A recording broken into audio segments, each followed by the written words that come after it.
All right. Hey, everybody. I'm here. We're set, ready to go. Tony's going to be joining us in just a second. Steve's going to be joining us in just a second. But y'all are here. I'm here. So we're going to get going.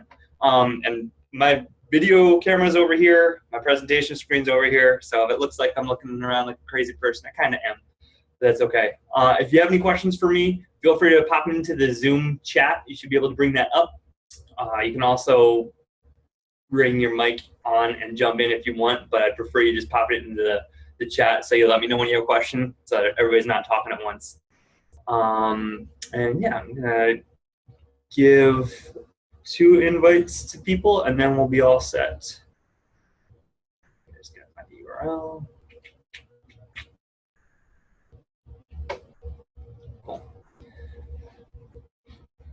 All right, so here we go. Welcome back. It is 2015, 2016. I don't know if you guys knew that. And to interrupt myself, if there's any time you can't hear me or I'm talking too fast, just sort of wave me down, pop something in the chat, and I'll know.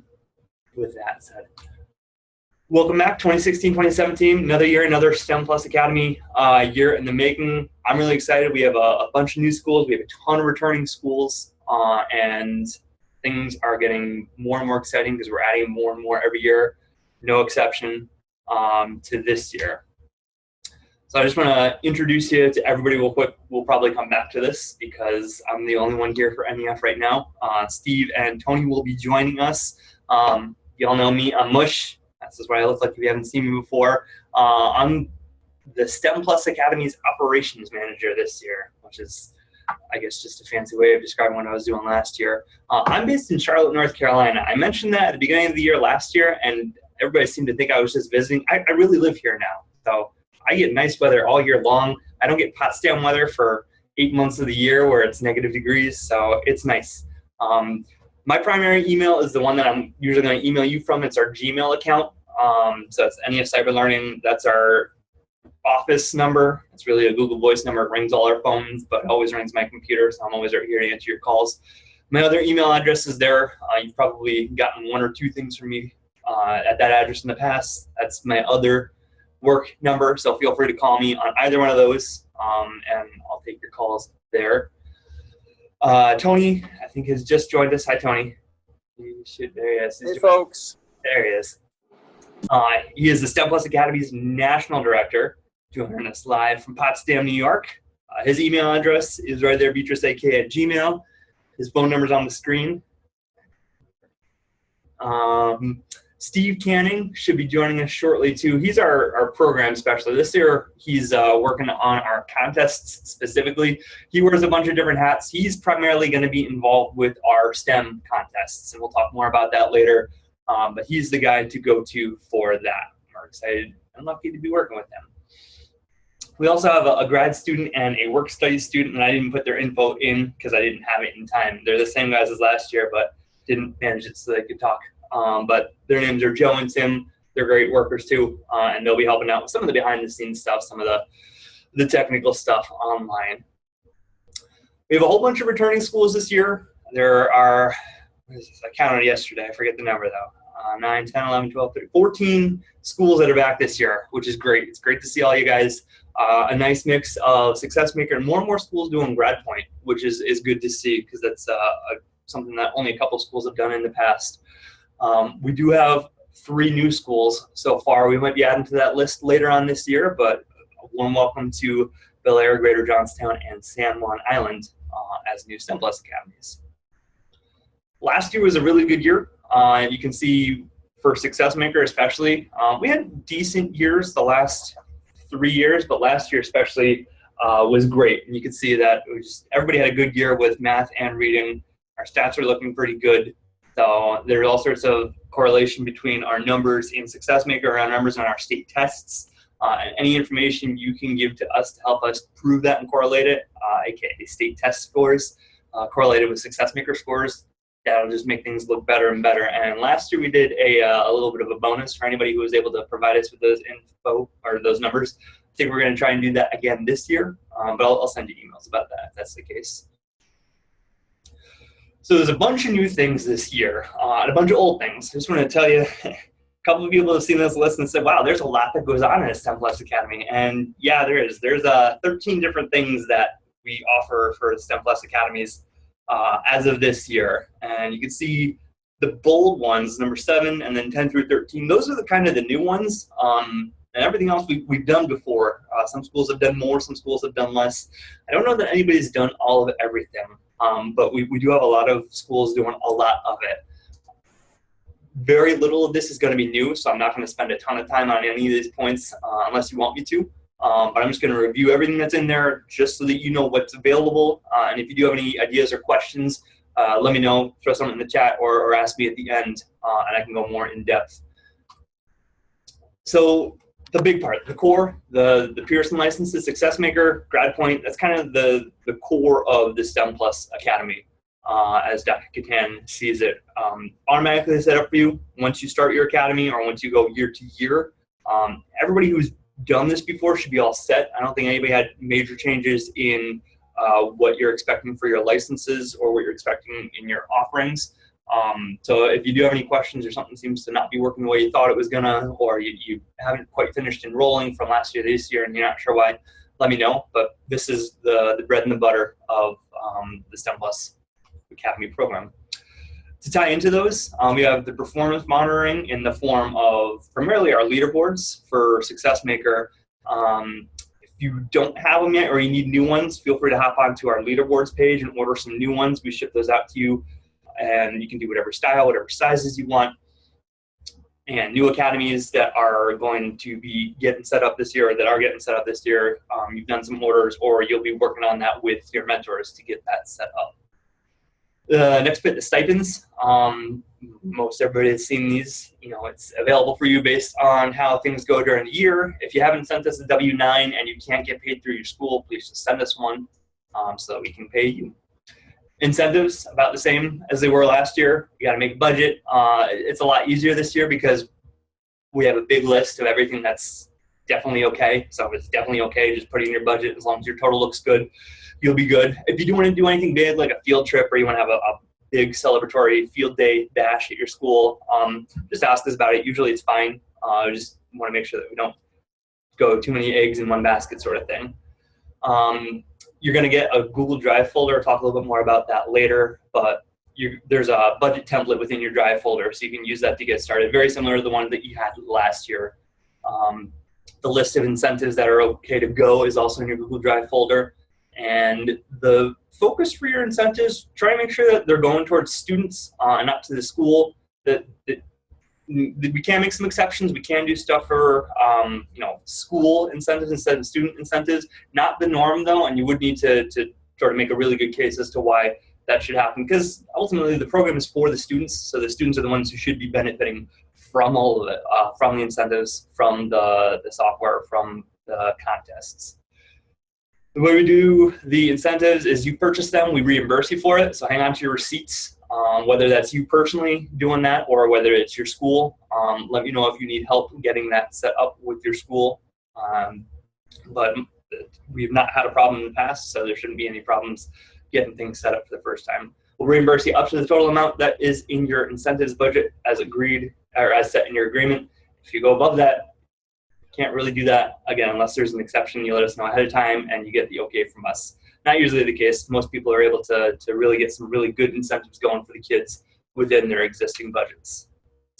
So here's the first new part that's going on this year. And Misty, if you want to turn on your mic and say hello to everybody, you're welcome to. So Misty's there in the video chat, if you can see her. We're doing mentoring for our new academies. So everybody's been there, everybody's been in a new academy at some point, and it can be overwhelming seeing all these 13 different things that you get to do for a STEM Plus Academy. So this year we're giving all our new schools mentors to sort of guide them through the process and get them really, really well set up to start their school year. Misty is the Academy Director of Warren Schools in Pennsylvania. Shanna Wydra is our other mentor. She's the Academy Director in Steubenville in Ohio. They're both awesome at GradPoint and SuccessMaker. They know things about the software that I don't, which is awesome. And they're really good at getting their academies set up and mentoring their new academies through the process of setting up the academy in a school. That sort of thing where, yes, there's the idea of setting a schedule or setting a budget, but then the actual practical aspect of doing it within your school, with your teachers, with your students, with your administrators, it's challenging. But they've been there. They're going to be the ones to get the new schools set with the practical aspects of setting up their academies. So we're really excited to have them on board. Not that we haven't had them on board, but have them on board as mentors. So they're going to get our new schools up and running really, really well. A couple of these things: digital literacy, Skillsoft licenses. You've seen them before. You've known that they're available. If you'd like to set that up at your school, just shoot me an email and I'll get you set up. Digital literacy is basic computing. It's great for students. It's set based on the IC3 GS4, the Internet Computing. I forget what all the C is for. It's been so long since I had to reference them individually. Basically, it's set there as a computer class. A lot of schools are using it for their students. You can also use it for teachers and parents if you want. You'll get a certificate of completion at the end, available to everybody. Same thing with the NEF Skillsoft licenses. Those are available for everybody. It's desktop IT and business courses. A lot of college and career training is available in there. A lot of the classes now are mobile ready, which is exciting, and you can offer it to anybody. Again, a lot of schools are doing it for students for their tech program, but teachers, parents, community members, everybody's welcome to it. Everybody can get a certificate of completion once they're done. Couple of new things, and Steve, I think you're on if you want to throw on your mic and talk a little bit about this. We're doing a couple of contests. The first one I'll just go over real quick, the fitness contest. This is for schools if you have any sort of fitness measurements in place. Dr. Kataya wants to offer an incentives budget to help get the students who already have high fitness or who want to improve their fitness, get them up and moving and active and improve their fitness, overall fitness. What you'll do is you'll measure student fitness at the beginning of the year using whatever method you want. If you have a system in place or tools in place that you already use, there's a phys ed requirement that all the kids have to go through. Measure that at the beginning of the year, measure it again at the end of the year, and identify the students who've maintained high fitness or have improved their fitness over the course of the year. And like I said, if you agree to do that, or if you're interested in doing that, you could use up to $1,000 in incentives, budgeted the same way that we do the regular incentives. Keep track of everything, we'll reimburse you. This one just at the end of the year. But that would be a way to motivate students to be able to improve their fitness or maintain their fitness. This is very, very subjective, up to you guys at your schools. If you have something in place, it's really easy to add the incentives. If you don't have something in place, it's totally up to you how you want to do it. There's no set standard way that the NEF has for you to do your fitness measurements. Totally up to you. If you have questions on it, I'd be happy to work with you one-on-one to try and figure out what would work best for your school. But just know that's available. The next, one of the two big STEM contests we're doing this year, it's Minecraft. And we have a couple of contests throughout the year. Steve, you want to give a little rundown of these? Yeah, sure. Can you hear me? Yep. Cool, yeah. So we have a Minecraft contest going this year. We'll be using what's left of Minecraft EDU. We have licenses available for that, and you'll just have to basically sign up for them and work with us on access to the servers. And so that's that. It's in 3 tiers the way it works. So we have first a school-wide competition, and that basically means the teachers, I guess, or the staff in the classrooms will judge the winners. The idea is that students will basically run through a tutorial process in the game so they become familiar with it. Staff as well can go through it. And as they're going, they'll be kind of documenting the process so that they can then in turn show us what they've done and also work on their 21st century computing skills. So that's basically the main idea of these contests, especially the Minecraft one, is the couple in-game activities with 21st century computing skills. So there's a school-wide competition first, again, familiarizes people with the game and such, and then it gets to a statewide level where we call it intermediate, where there's a $300 prize and plaques included. And then also, I guess, in terms of in-game, students have like a list of things that they can choose to build from in-game. And then if you want to see that stuff, there's a link there on the bottom to the website where it's all laid out. And so, yeah, they would build something, document the process, and then send us at the NEF what they've built, and then we'll judge based on a criteria, which is also on the website there. And then we'll go up then, so that's the state level, and then up to the national level is the 3rd tier, where they will then also build something and then document the process hopefully at a more advanced level, we're hoping to actually get to the point where we can work with video and have people record in-game content. And then that's part of what I'll be doing, is supporting that, showing people how to do that, making content to make that process easier or doable.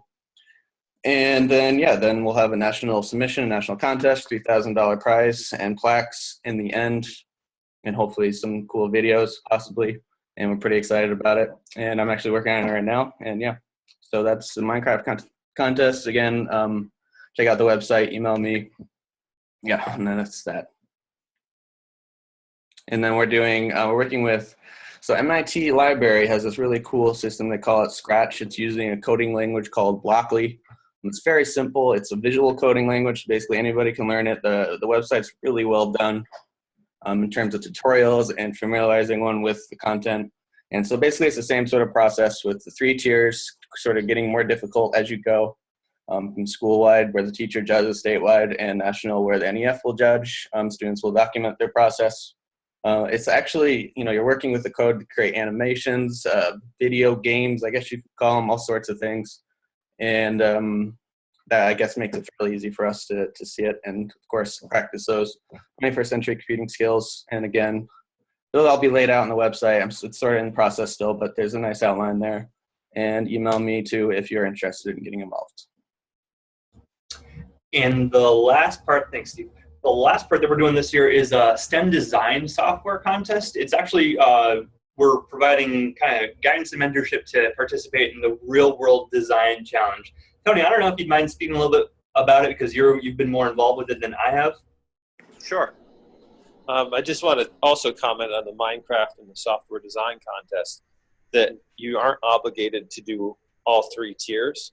So if you wanted to do the local competition or the local and state and then stop, that's okay. Of course, we would encourage you to go on to the national competition. So the Real World Design Challenge does the same 3 levels, except for it's run by kind of a third party, the Coppolas. And basically it's for juniors and seniors who are relatively high-functioning, high-achieving students who are looking for a real-world challenge. And it uses software that engineers use. So the big draw is you're actually using commercial software. So this is something that anybody who's looking at engineering as a degree after they graduate, this would be a great segue for them to prepare them with some of the tools that engineers already use. We have a state coordinator in New York, and then depending on what state you're in, there are other state coordinators that you'd work with to help establish your team.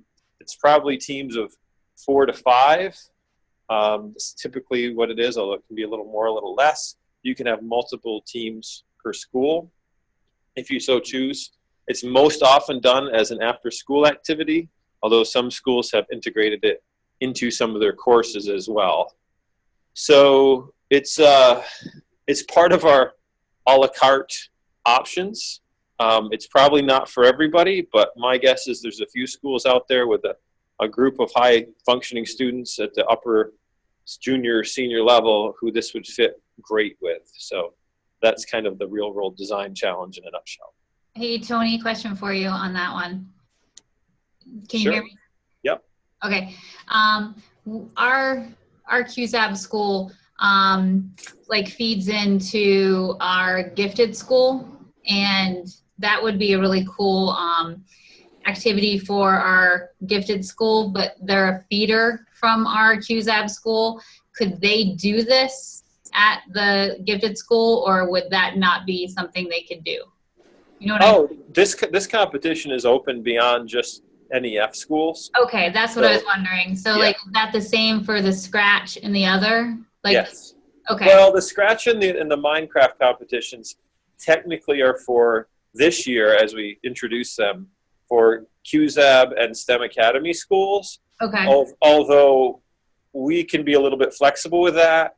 So, for example, if you had a elementary school, a K-5 building or a K-4 building, that fed into 3 middle schools, and 2 of the middle schools were, part of the QSAB program and STEM Academies, and 1 wasn't. I don't see any reason why we couldn't extend it to that 3rd school. So Okay. it's just, we're kind of keeping it in, but the Real World Design Challenge is open to all schools across the country. Okay. Okay. So then I'll talk to our gifted school for that. Okay. Sure. That's what I wanted to know. Thank you. Great. So that's all I have on the Real World Design Challenge, unless anybody has any other questions. Nope, that's great. Unless we do have questions, we'll add a page with more information on our website right now. But for now, you can email me to get started, or Mary Margaret Small is going to be our kind of mentor locally to Potsdam. She'll be helping out any of our NES schools who want to participate there. So that's it. That's the brief kind of run through of all the 13 different things that are available as a STEM Plus Academy.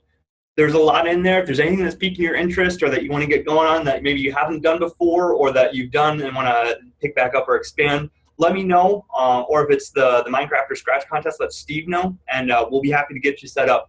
The Pearson software, those first 6 things basically, the SuccessMaker, GradPoint, incentives, stipends, the core part of the academy. If you're returning a school, you should have everything all set. If you have any questions, let me know, but everybody's pretty much up to speed with that.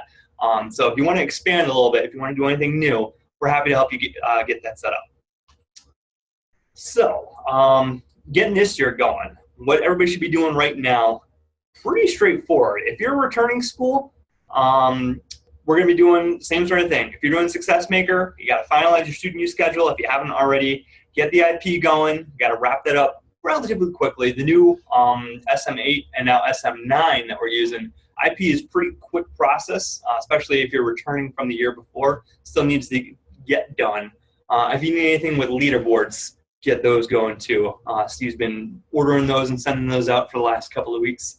If you're GradPoint school, we're going to work with you to get these goals and student schedules set. I'll talk about that more in just a second. But we got to get those set early so that the students get the consistency, get the opportunity to be using the courseware in a way that's going to benefit them.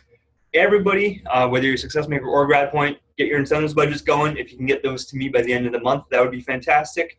And the MBS agreements with your administrators, basically going over everything that you're getting from NEF, everything that you're going to be doing for the academy, just so everything's literally on the same page, so that you can see what you're expected to do and there are no surprises, and we make sure that we're offering everything that you're expecting from us. For the new schools, we're going to be having you work closely with your mentor, getting everything set up, and I keep saying it because it's true, but they're fantastic. They're going to get you everything you need, and everything from start to up and running and self-sufficient week-to-week basis. So if you have questions for them, questions for me, have at it. We're going to do everything we can to get you going as well as possible. So I'm actually going to jump a little bit. Haven't shared them with you yet just because we're wrapping up a couple of documents' final touches, but you have Google Drive folders this year. I'm going to show you what those look like before I talk about what's in them. So you're going to get a Google Drive folder that has your name, your school name, your state. It's going to have all this stuff in it. A lot of it is there for your information. There's the handbooks for you, your administrators, and your teachers again. Basically goes over everything in the STEM Plus Academy so that they know what is there and what they can be doing and how it works. It's a little in-depth. It's actually a lot in-depth. So there's a easy summary version in there too. But that's just so they know what's going on. A couple of things for the beginning of the year. You're going to get your approved incentives list, like I was talking about, your incentives budget template, and information on how to access your AD website if you're a SuccessMaker. We built a new reporting website for you that I'll show you. This is what the MBS plan looks like. It just shows all the licenses that are in there, all the 13 different parts of the academy, and talks about SuccessMaker specifically, how many licenses or how many students you have, how we're doing the SuccessMaker reporting, the weekly and monthly responsibilities. And GradPoint doesn't really have the summary of the goals in there because that's something you're going to be working on specifically with Misty, but it just talks about how to set those goals. So this document's in there. You're going to put all your mid-year and end-year reports into this folder. Instead of trying to email me anything, you're just putting everything in Google Drive. It should be a lot easier for you to keep track of. It's definitely going to be a lot easier for me to keep track of rather than trying to dig through inboxes and you guys worry about file uploads and attachments and all that. Media, if you have any pictures of kids doing STEM stuff, or you have any press releases or anything that you want to share with us that we can throw on our website or on our Twitter feed, hop in there, or pop those in there. And we also have the stipend invoice and the incentives invoice that you'll be using for the mid-year and end-year. I just wanted to show you that stuff is in there, how to get to it. You'll be getting an email with a link to that folder later on once we have everything in there. So yeah, your incentives budget, fill out your incentives budget, got a template in there. Basically the same thing as last year. If you have questions on it, let me know. Get it back to me as soon as you can. End of the month would be awesome. MBS agreements, like I just showed you, same thing. They're in there, print them out, fill them out, and then take a picture or scan it back. You don't need to fax it. You don't need to, if you want to do a digital copy, that's fine too. Just put digital signatures on there. But just you and your principal or superintendent, whoever the appropriate administrator is in your school or district, have them sign it, have you sign it, and then send that back to me. For GradPoint goals, this is a little bit new. We've been pretty loosey-goosey the last couple of years with GradPoint. Just say, whatever works for you, whatever your goals are with GradPoint, let's make sure we get that. We're going to try and not formalize it, but sort of formalize it this year. There's a lot that needs to be taken into account, and it's really hard to generalize a GradPoint goal for a school. It's going to depend on your students, it's going to depend on your district, it's going to depend on your teachers and your resources. So if you're a GradPoint school, at some point you and Misty are going to sit down and talk about what your goals are, how you're going to reach them, how you're going to measure them, how often you're going to measure them. And that's going to be the kind of the framework for how you're determining your success, basically the number of students who are meeting those goals. And Misty, if you want to go in any more depth with that right now, you're welcome to. Otherwise, it's going to be conversations that you guys have at some point within the next couple of weeks. It's like I said. Yeah. No, I think they're just, it depends on their building and what they really want to do with those licenses. So it just will be a conversation with that particular school. So yeah, how they want to use them. Mm-hmm. Good. SuccessMaker goals. These are a little bit easier to standardize because the goal for every NEF SuccessMaker Academy is a 1.0 or more grade level increase in a subject for 90% or more of all students. I sent out some different versions of this to you guys for feedback over the summer. Ultimately, the goal is for students to be successful. If they're on track to get that grade level gain, then it doesn't matter how much time they're doing. So on a week-by-week basis, we're going to take a look at all the students and see where they're doing. If they are on track to get that 1.0 gain, they're going to be green students. If they're not on track to get that 1.0 gain, but then they're not getting enough time and clearly not enough time, then we're going to call them gray students, because it's not necessarily that they're not getting the success out of the system, they're just not getting enough time on the system. Next category of students we're going to look at are students who are getting enough time, but they're not getting enough progress. They're not getting that acceptable performance that SuccessMaker measures. Those are going to be yellow students. And those usually fall into one of two categories. It's either students that actually are struggling with the material, and in which case they'll get peer mentoring, or they'll get teacher mentoring, or they could do some of the print partners that are available from SuccessMaker, or they're just sort of not putting the effort in on their own. They're goofing off. They're not really using the software as much as they should be. So those students just sort of need to be monitored more closely, make sure that they're getting the good use out of the system during their scheduled time.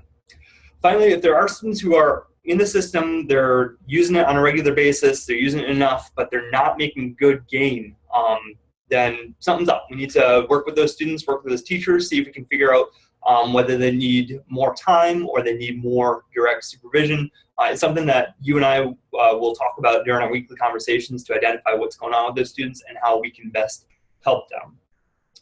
So for weekly statuses for schools, we're going to look at all of these students. We're going to take the student progress in the subject that they had the highest gain in and see how many students are green students. Basically, how many students are on track to get that green status on a weekly basis.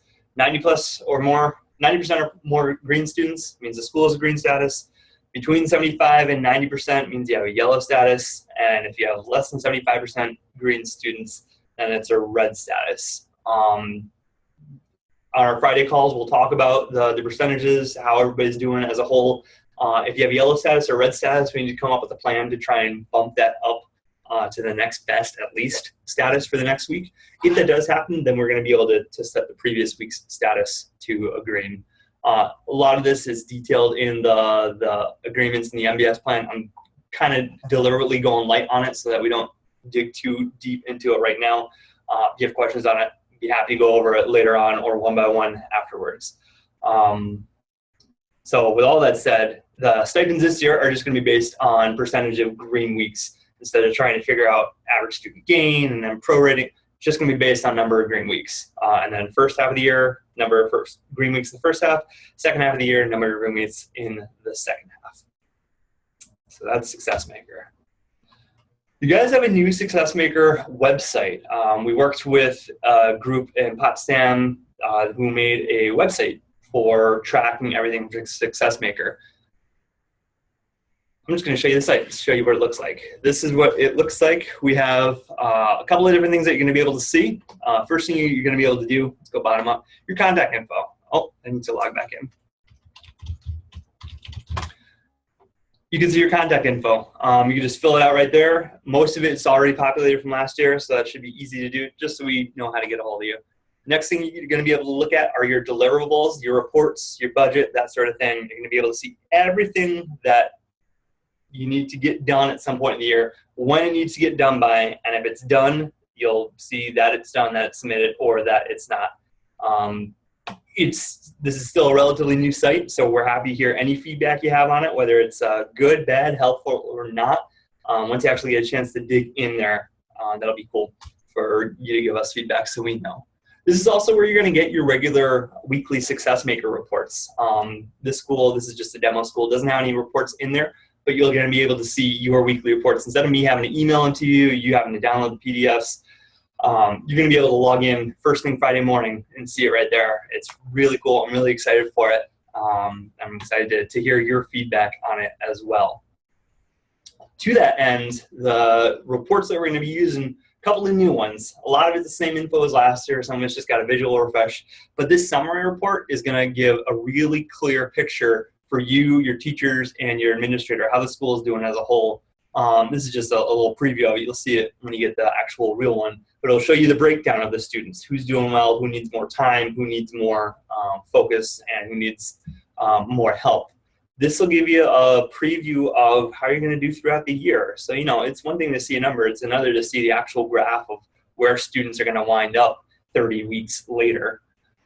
What else do we have? We have the same sort of breakdown report as we did last year. This will give you a timeline report per subject. You know, how was the week in the past? You can see again, a visual representation of how everything's gone, and again, just the overview. So, heads up for what to look at. Those should be fully rolled out by the end of the month. In the meantime, we'll just do the regular reports from last year.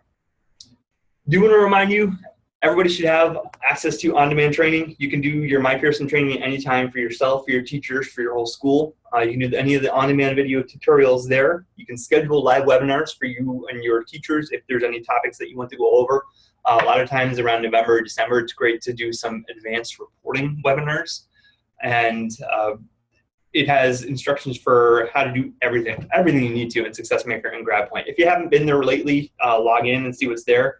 If you've never been there, definitely log in and see what's there, because that's a wealth of information that's available for you and for your teachers. One last thing I just want to let you know, we're going to do weekly reporting calls starting this week. SuccessMaker ADs, you can log into your website starting this week and see your reports. If you haven't told me when your start date is, you need to let me know before you can see some of those deliverable dates. But you'll be able to start doing that this week. I'll send out the email with a link to do a conversation with me on Fridays. You can just do a regular phone call. You could do a Zoom conversation, so we could do a quick video chat. And then once you show that things are up and running, you have a month's worth of green statuses, you don't even have to talk to me. You can just send me an email. So same sort of thing as last year. And that's about it as far as I have. I would love to know if you have any questions. I know I sort of flipped through some of the things quickly, but that was so that I didn't waste any of your time. There's stuff that you'd like me to go over more. Let me know. You can throw your mics on, or you can type a question in chat. Dino asked earlier, if we're going to get a copy of the PowerPoint. Yeah, I'm going to send you a copy of this PowerPoint, a recording of this webinar, and links to all the information that I went over later today. Pretty much as soon as the video is done uploading, I'll send you all that information. Yeah. So what questions do you have? What can we answer now? Is there anything that I just totally flew by way too quick?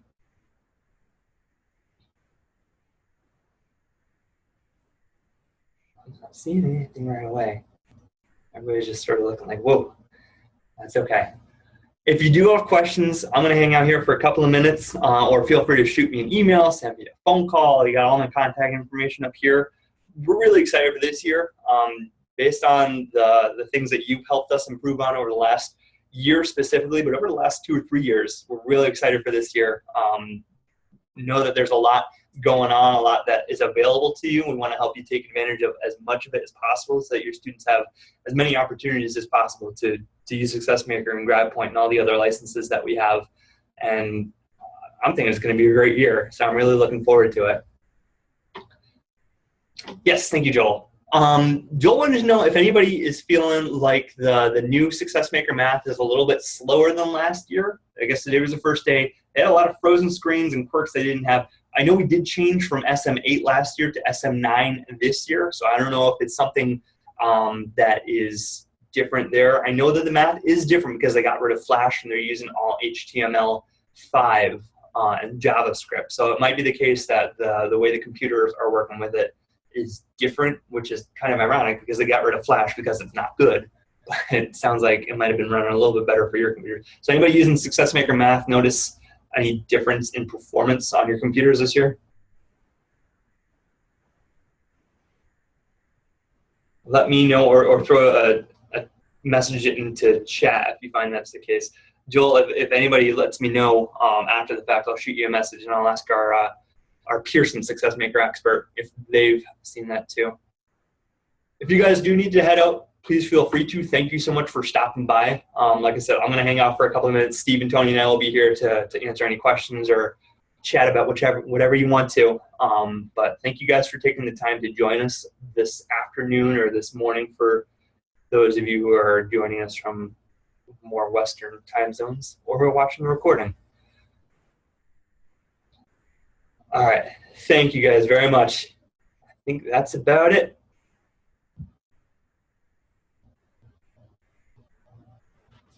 Thanks, Mush. Thanks, Steve. All right. Look for an email from you and talk to everybody Friday this week just to touch base. Have a great rest of your week, guys.